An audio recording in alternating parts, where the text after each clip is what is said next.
வணக்கம் மக்களே. நம்ம சேனல்ல தொடர்ந்து ரிவ்யூஸ் தாங்க பாத்துக்கிட்டு இருக்கோம். அந்த வகையில இப்ப நம்ம எதை பத்தின ரிவ்யூ பார்க்க போறோம் அப்படின்னா, நம்ம கார்த்திக் கதையில பிப்ரவரி 20ஆம் தேதி எபிசோடுக்கான ஒரு ப்ரோமோ தாங்க இந்த வீடியோல பார்க்க போறோம். சோ மறக்காம இந்த வீடியோக்கு லைக் பண்ணிக்கோங்க, நம்ம சேனலை சப்ஸ்கிரைப் பண்ணிட்டு பக்கத்துல உள்ள பெல் ஐகானையும் கிளிக் பண்ணி ஆல்னு செட் பண்ணிக்கோங்க. அப்பதாங்க அடுத்த வீடியோஸ் போடும் பொழுது உங்களுக்கு நோட்டிபிகேஷன் வரும், பார்க்கலாம். சரி வாங்க வீடியோக்குள்ள என்ன நடந்துச்சு அப்படிங்கறத பார்ப்போம். என்ன நடக்குதுன்னா, நம்ம மாயாவும் மகேஷும் வீட்டுக்கு வந்திருக்காங்க. அவங்கள பார்த்துட்டு நம்ம ரேவதி கேக்குறாங்க, ஏன் இவ்வளவு லேட் ஆயிட்டு வரதுக்கு அப்படின்னு. அப்ப துர்கா சொல்றாங்க, மாப்பிளைக்கு சட்டை பட்டன் காலை வரைக்கும் போடுறதுக்கு டைம் ஆகிருக்கும், அதான் லேட் ஆயிட்டு போல. இதை கேட்டதோட எல்லாரும் சிரிக்கிறாங்க. ரேவதி துர்காவை பார்த்து, என்ன துர்கா இப்படி கலாய்க்கிற? அப்ப துர்கா சொல்றாங்க, அக்கா சும்மாதான் கலாய்ச்சேன். உன் வருங்கால ஹஸ்பண்ட இப்படி கலாய்ச்சதோட கோவம் வந்துருச்சு போல. இதை கேட்டதோட ரேவதி நேரா துர்காவை பார்த்து, சரி சரி போதும் அப்படின்னு சொல்ல, இதை கேட்டதோட துர்காவும் சரி அப்படின்னு சொல்றாங்க. அப்ப சாமுண்டீஸ்வரி நினைக்கிறாங்க, இதுக்கு ரெண்டுக்கும் எவ்வளவு தைரியம் இருந்தா இப்படி நம்ம கண்ணு முன்னாடியே வந்து நின்றுகிட்டு ஆட்டம் ஆடிக்கிட்டு இருக்குங்க. இருக்கட்டும், கல்யாணம் வரைக்கும் தான், கல்யாணம் முடிஞ்ச பிறகு இதுகளுக்கு இருக்கு அப்படின்னு சாமுண்டீஸ்வரி நினைக்கிறாங்க. அப்ப மாயா கேக்குறாங்க, என்ன மேடம் திடீர்னு போன் பண்ணி வர சொன்னீங்களா, என்ன முக்கியமான விஷயம்? இதை கேட்டதோட சாமுண்டீஸ்வரி சொல்றாங்க, இது மாதிரி என் பொண்ணு ரேவதி இருக்கால, அவளுக்கு நான் நகை எல்லாம் எடுத்திருக்கேன். சோ அந்த நகையெல்லாம் மாப்பிள்ளை கிட்ட காமிக்கணும் அப்படிங்கிறது கட்டாயம்ல. சோ அதான் அந்த நகையெல்லாம் எடுத்துட்டு வந்திருக்கேன். இது கேட்டதோட மாயா நினைக்கிறாங்க மனசுக்குள்ள, ஐ நகையா, எத்தனை பவுன ரேவதிக்கு சேர்த்து வச்சிருக்காங்களோ அத்தனையும் நமக்குதான். அந்த ரேவதிய மகேஷ் கல்யாணம் பண்ணதோட எல்லா நகையும் நம்ம பிடிங்கிற வேண்டியதுதான் அப்படின்னு மாயா நினைச்சிட்டு இருக்காங்க. சாமுண்டீஸ்வரி மாயாவை பார்த்து, ஏங்க என்ன நினைக்கிறீங்க? மாயா சொல்றாங்க, ஒண்ணுல மேடம், நாங்க ரேவதி கிட்ட என்ன நகையா எதிர்பார்த்து கல்யாணம் பண்ண வைக்க போறோம். என் கொழுந்தனுக்கு இவன் என் பையன் மாதிரி. ரேவதிய இங்க சும்மா கொடுத்தாலே எங்களுக்கு கவலையே இல்லை. ஏன்னா ரேவதி அந்த அளவுக்கு ரொம்ப நல்ல பொண்ணு. அந்த மாதிரி ஒரு பொண்ணு கிடைச்சதுக்கு எல்லாருமே ரொம்ப கொடுத்து வச்சிருக்கணும். இது கேட்டதோட சாமுண்டீஸ்வரி நினைக்கிறாங்க, அடி பாவி, பணத்துக்காக தான் என் பொண்ணை ஏமாத்துறதுக்கே இவ்வளவு பெரிய நாடகத்தை போட்டுக்கிட்டு இருக்க, வாய்க்கு உசாம போய் சொல்றாளே அப்படின்னு. அப்ப மாயா நேரா சாமுண்டீஸ்வரிய பார்த்து, மேடம் இந்த வீட்டுல சம்பந்தம் பேசி கல்யாணம் பண்றதே ரொம்ப பெரிய விஷயம். அதை விட அதிகமா எங்களுக்கு வேற என்ன மேடம் கிடைக்க போகுது? இதை கேட்டதோட மயில்வாகனம் நினைக்கிறாரு, அடி பாவி, இருந்தாலும் இப்படின்னு போய் சொல்லக்கூடாது. அப்ப ராஜராஜன் நினைக்கிறாரு, கேடுகட்ட குடும்பம் எப்படியெல்லாம் போய் சொல்லுது பாரு. அப்ப நம்ம கார்த்திக்கு செம்ம சூப்பரான பிளானு மனசுல ஒண்ணு தோணுது. இன்னொரு பக்கம் நம்ம சாமுண்டீஸ்வரி நேரா துர்காவை பார்த்து, துர்கா பீரோல நகையெல்லாம் இருக்குல்ல ரேவதிக்காக, அதையெல்லாம் எடுத்துட்டு வா. துர்காவும் சரிம்மா நான் எடுத்துட்டு வரேன் அப்படின்னு சொல்லிட்டு நகைகளை எடுத்து கொண்டாந்து வைக்கிறாங்க. அந்த நகையெல்லாம் பார்த்ததோட மாயா அப்படியே வாய பழக்கிறாங்க. கிட்டத்தட்ட 150 பவுன் அங்கன இருக்கும். அப்ப மாயா கேக்குறாங்க, என்ன மேடம் இது எல்லாமே உங்க 4 பொண்ணுங்களுக்கும் சேர்த்து வச்சிருந்த நகையா? அப்ப சாமுண்டீஸ்வரி சொல்றாங்க, இல்ல இல்ல, என் பொண்ணு ரேவதிக்காக மட்டும் நான் சேர்த்து வச்சிருந்த நகை, மத்த பொண்ணுங்களுக்கும் தனித்தனியா நகை இருக்கு. இதை கேட்டதோட மாயா வாய பழக்கிறாங்க, என்ன மேடம் 100 பவுனும் ரேவதிக்கா? அப்ப சாமுண்டீஸ்வரி சொல்றாங்க, ஆமா, என் பொண்ணு ரேவதிக்காக சேர்த்து வச்ச நகை சின்ன வயசுல இருந்தே. இதை கேட்டதோட நம்ம மாயா சொல்றாங்க, அப்படியா மேடம், இந்த அளவுக்கு நான் நகைகளை ஒன்னா சேர்த்து பார்த்தது இல்ல மேடம், இது டைமண்ட் நெக்லஸ் தானே அப்படின்னு சொல்ல, அப்ப நம்ம சாமுண்டீஸ்வரி சொல்றாங்க, ஆமா இது டைமண்ட் தான். அப்ப மாயா சொல்றாங்க, டைமண்ட இப்பதான் மேடம் முதலையா நான் நேர்ல பாக்குறேன். அப்ப சாமுண்டீஸ்வரி சொல்றாங்க, சரி சரி நல்லா பாரு. சாமுண்டீஸ்வரி நினைக்கிறாங்க, பணத்தை பார்த்ததோட எப்படி வாய பழக்கிறா, இதுல இருந்தே தெரியுது இவ எப்படிப்பட்ட கேடு கட்டவா அப்படின்னு. இன்னொரு பக்கம் சாமுண்டீஸ்வரி சொல்றாங்க, மாப்பிள்ள நீங்களும் நகைய பாருங்க. மகேஷ் அந்த நகைய பார்த்ததோட அப்படியே திருன்னு முழிக்கிறாரு. நகையெல்லாம் பார்க்க அவ்வளவு அருமையா இருக்கே அப்படின்னு சொல்லிட்டு ஒவ்வொரு நகையா எடுத்து பாத்துக்கிட்டு இருக்காரு. அப்புறமா நம்ம சாமுண்டீஸ்வரி சொல்றாங்க, மாப்பிள்ளைக்கு நாங்க ஒரு 30 பவுன் போடுறோம் அப்படின்னு. இதை கேட்டதோட மாயா வாய பழக்கிறாங்க, என்ன 30 பவுனா? எதுக்கு மேடம் மகேஷுக்கு 30 பவுன் எல்லாம்? அப்ப சாமுண்டீஸ்வரி சொல்றாங்க, ஆமா, ஏன்னா மாப்பிள்ள ரொம்ப ஸ்பெஷல்ல, அதனாலதான். இங்க பாருங்க, உங்களுக்கு இதுல இருந்து நகை வேணும்னாலும் எடுத்துக்கோங்க.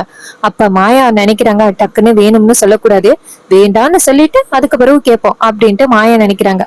மாயா நேரா சொல்றாங்க, இல்ல மேடம், எனக்கு இந்த நகையில எல்லாம் விருப்பம் இல்ல. சாமுண்டீஸ்வரி கேக்குறாங்க. நகையில விருப்பம் இல்ல அப்படின்னா நீங்க டைமண்ட் நெக்லஸா எடுத்துக்கலாமே. இது கேட்டதோட மாயாவுக்கு மனசுல ஆசை அதிகமாயிருச்சு. சரிங்க மேடம், நான் இந்த டைமண்ட் நெக்லஸ் உங்களுக்காக மட்டும் நான் எடுத்துக்கிறேன், கல்யாணத்துக்கு மட்டும் நான் போட்டுக்கிறேன். இது கேட்டதோட சாமுண்டீஸ்வரியும் சரி சரி எடுத்துக்க அப்படின்னு சொல்றாங்க. அப்ப சாமுண்டீஸ்வரி நினைக்கிறாங்க, இதுல இருந்தே தெரியுதே நீ எப்படிப்பட்ட கேடு கட்டவ, வெறும் பணத்துக்காக தான் எங்களை சுத்தி சுத்தி வந்துகிட்டு இருக்கேன்னு நல்லா தெரியுது அப்படின்னு சாமுண்டீஸ்வரி யோசிக்கிறாங்க. அப்புறமா கார்த்தி செம்ம பிளான் போடுறாரு. கார்த்தி நேரா சாமுண்டீஸ்வரியை பார்த்து, மேடம் அப்படியே மாப்பிள்ளைக்கு இந்த காரும் பைக்கும் வாங்கியிருக்கோம்ல அது அவர்கிட்ட காமிச்சா எப்படி இருக்கும். இதை கேட்டதோட மாயா கேக்குறாங்க, என்ன காரு பைக்கா?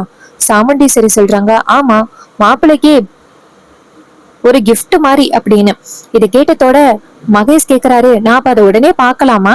இது கேட்டதோட சாமுண்டீஸ்வரியும் கண்டிப்பா பாக்கலாமாப்ல, வாங்க அப்படின்னு சொல்லிட்டு நேரா வெளியில கூட்டிட்டு போறாங்க. எல்லாரும் வெளியில போறாங்க. அங்க நம்ம கார்த்தி மட்டும் நிக்கிறாரு. மாயா சந்தோஷத்துல அந்த டைமண்ட் நெக்லஸ அங்கனையே வச்சுட்டு போயிடுறாங்க. அப்ப நம்ம சாமுண்டீஸ்வரி மகேஷ கூட்டிட்டு போயிட்டு வெளியில அந்த காரையும் பைக்கையும் காமிக்கிறாங்க. அதை பார்த்ததோட மகேஷ் வாய் அடைச்சு போய் நிக்கிறாரு. மேடம், இது பல கோடிக்கு போகும் போலயே. அப்ப சாமுண்டீஸ்வரி சொல்றாங்க, இது எல்லாமே என் பொண்ணுக்காக நான் சேர்த்து வச்சிருந்தது. இது கேட்டதோட ரேவதி சொல்றாங்க, மகேஷ் இதெல்லாம் பெரிய விஷயமே இல்ல, எங்க அம்மா எங்க மேல அவ்வளவு பாசம் வச்சிருக்காங்க. இதை கேட்டதோட மகேஷ் சொல்றாரு, ஆமா ரேவதி, உங்க அம்மா அந்த அளவுக்கு உன் மேல பாசம் வச்சிருக்கிறதுனாலதான் உனக்கே எல்லாத்தையும் எப்படி பார்த்து பார்த்து செய்யறாங்க. அப்ப ரேவதி சொல்றாங்க, ஆமா மகேஷ், எங்க அம்மா எங்க மேல அவ்வளவு பாசம் வச்சிருக்காங்க அப்படின்னு சொல்லிக்கிட்டு இருக்காங்க. அதே நேரத்துல நம்ம கார்த்திக் வீட்டுக்குள்ள என்ன பண்றாருன்னா அந்த டைமண்ட் நெக்லஸ் எடுத்து தலகாணிக்கு பின்னாடி ஒளிச்சு வச்சிடறாரு. இன்னொரு பக்கம் நம்ம சாமுண்டீஸ்வரி நேரா மகேஷ பார்த்து, இங்க பாருங்க மகேஷ், கல்யாணம் முடிஞ்ச கையோட இதுலதான் நீங்க எங்க வேணாலும் டூர் போயிட்டு வாங்க அப்படின்னு சொல்ல மகேஷும் சரிங்க மேடம் அப்படின்னு சொல்றாங்க. அப்புறமா சாமுண்டீஸ்வரி எல்லாரும் வீட்டுக்குள்ள வராங்க. அப்ப மகேஷும் மாயாவும் அந்த காரையே விரிக்க பாத்துக்கிட்டு இருக்காங்க. மாயா சொல்றாங்க, மகேஷ் பிடிச்சாலும் பிடிச்சோம், நல்லா பெரிய புளியங்கொம்ப தான் பிடிச்சிருக்கோம்.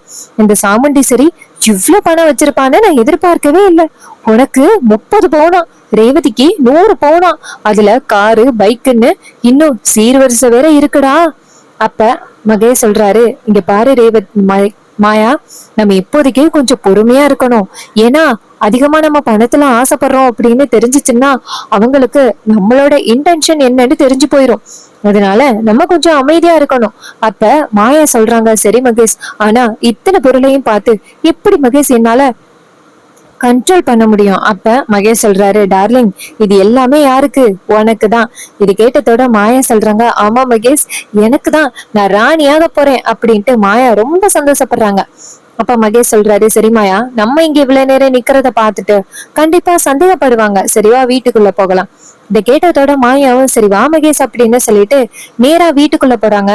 அங்க போனதோட நம்ம ரேவதி வந்துட்டு, இங்க இருந்த டைமண்ட் நெக்லஸ் எங்க அப்படின்னு கேக்குறாங்க. இது கேட்டதோட மாயா ஷாக் ஆகுறாங்க. ரேவதி சொல்றாங்க, இங்கதான் அந்த நெக்லஸ வச்சிருந்தேன், எங்க போனுச்சுன்னு தெரியல.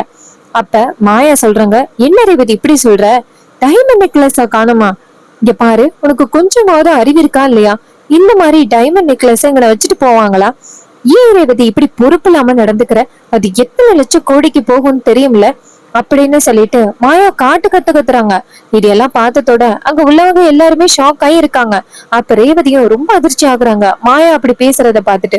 கூடவே மகேஷ் கேக்குறாரு, என்ன ரேவதி இப்படி முட்டாள்தனமா இருக்க? அந்த டைமண்ட் நெக்லஸ் எவ்வளவு கோடிக்கு பொருந்தும், நீ இப்படி உதாசீனப்படுத்தி பேசுற? அப்ப கார்த்தி இதையெல்லாம் பார்த்துட்டு மனசுக்குள்ளேயே சிரிக்கிறாரு. இவங்களோட ஒரிஜினல் கேரக்டரை வெளியில கொண்டு வரதுக்கு தான் நான் இப்படி பண்ணேன், கரெக்டா வெளியில வந்துருச்சு.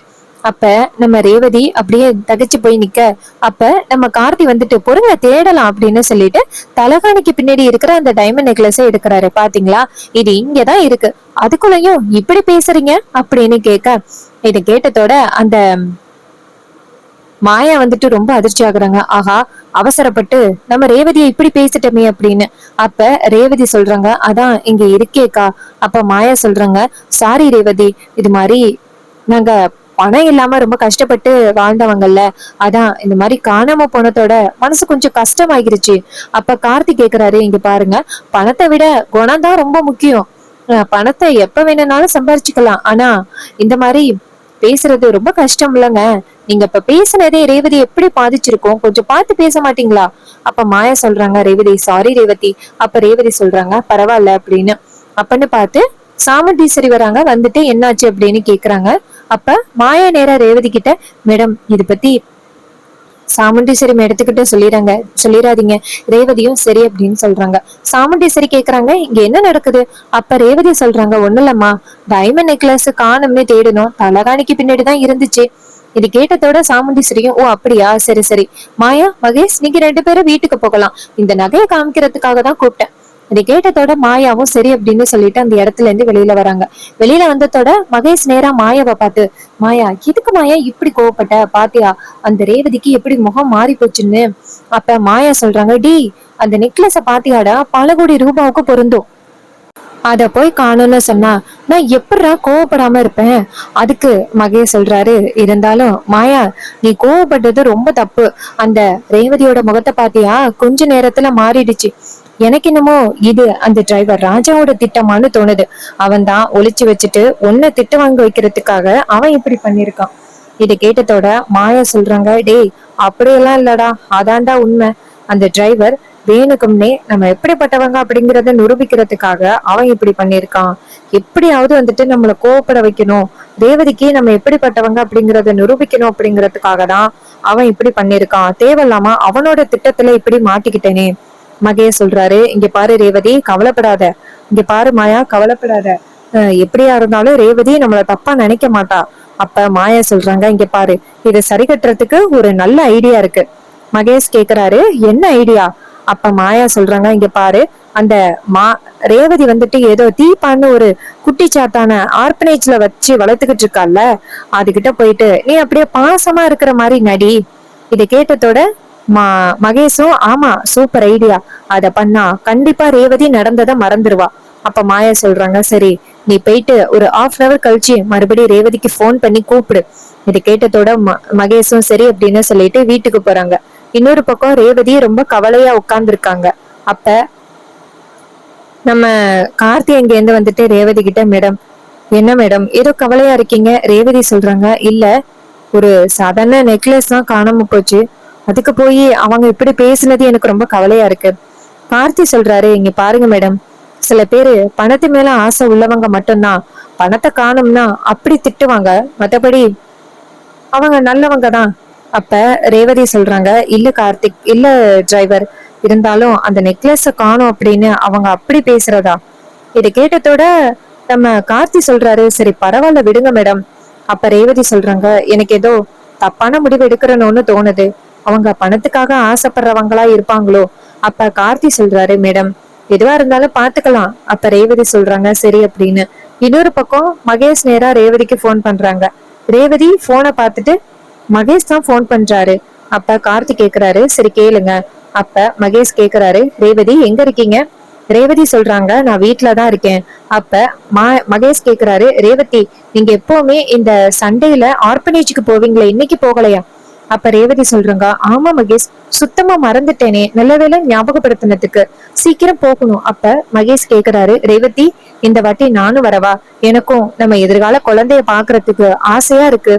இதை கேட்டதோட ரேவதி சொல்றாங்க, அவ்வளவுதானே மகேஷ், நான் இன்னைக்கு உங்களை கூட்டிட்டு போறேன். இதை கேட்டதோட மகேஷும், சரி வாங்க ரேவதி, நான் வெயிட் பண்றேன் அப்படின்னு சொல்ல ரேவதியும் சரி அப்படின்னு சொல்றாங்க.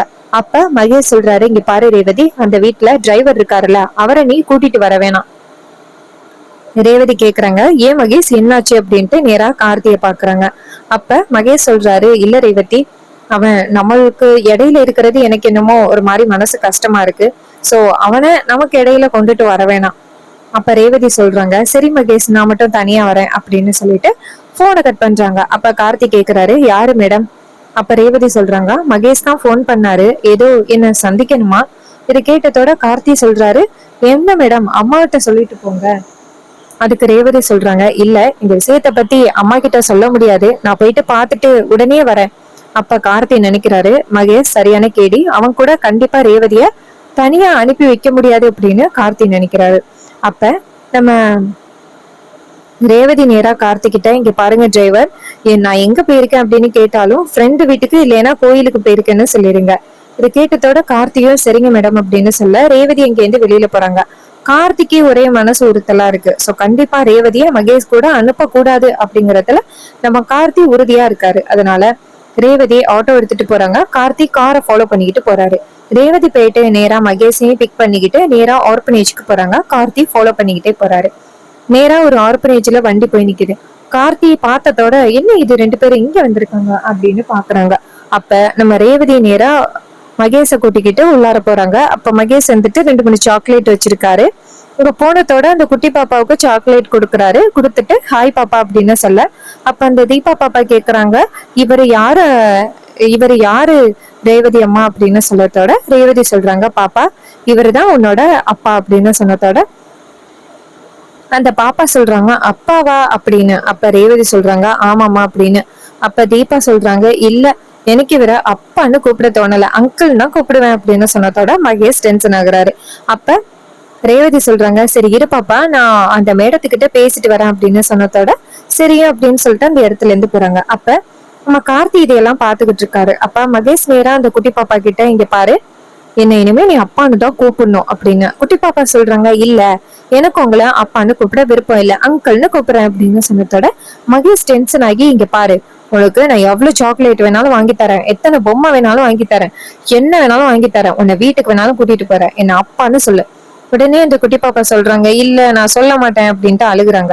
அழுகு சத்தை கேட்டதோட ரேவதி எங்க இருந்து ஓடி வந்து என்னாச்சு அப்படின்னு கேட்க, மகேஷ் சொல்றாரு, இல்ல ரேவதி, இந்த பொண்ணு என்ன அப்பான்னு கூப்பிட ஆசையா இருந்துச்சு, அதான் கூப்பிட்டேன் சொன்னேன், அதுக்கு அந்த பொண்ணு அழுகுறா. இது கேட்டதோட ரேவதி சொல்றாங்க, சரி விடுங்க மகேஷ், இதுல என்ன இருக்கு அப்படின்னு சொன்னதோட மகேஷும் சரி அப்படிங்கிறாரு. அப்புறமா ரேவதி சொல்றாங்க,